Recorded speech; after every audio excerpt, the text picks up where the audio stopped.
We are pleased to share that we will be completing 20 years on March 26th. To mark this milestone, we have put together a commemorative diary that reflects our long-term journey and, equally important, the way markets evolve over time. The diary is built around the theme of 20 years. Right from the front page, it sets the context for long-term thinking and then takes you through how the Nifty has changed its sectoral composition over the last 2 decades, clearly illustrating how leadership, weight ages, and market structure shift across cycles. What we've created is not just a diary, but a 20-year reference framework for anyone who wants to understand markets beyond daily noise. Diary also offers everyday utility with a full list of 2026 public holidays and a quick snapshot of key tax dates for fiscal years 2026 to 2027, along with a section mapping major economic events through the year. The diary also includes a 20-year sector-wise deep dive of the Nifty universe, designed to move beyond headline returns and into how sectors actually behave across cycles.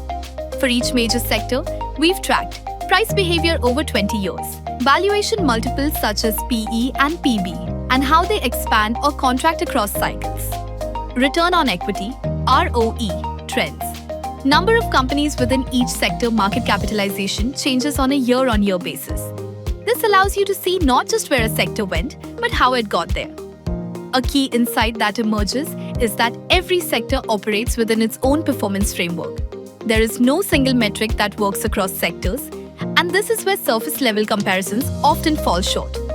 For example, in banking and financial services, metrics like net interest margins, NIMs, asset quality, and NPAs play a central role. Valuation multiples in banking behave very differently because balance sheet strength matters as much as growth. In contrast, infrastructure and capital-intensive sectors are driven more by order book visibility, execution, cash receivables, and book value, which naturally leads to very different valuation characteristics. What ties all of this together is the intent behind the diary. It's not about predictions, it's not about stock ideas, it's about building awareness and context, combining long-term market evolution with practical reference points that actually matter through the year.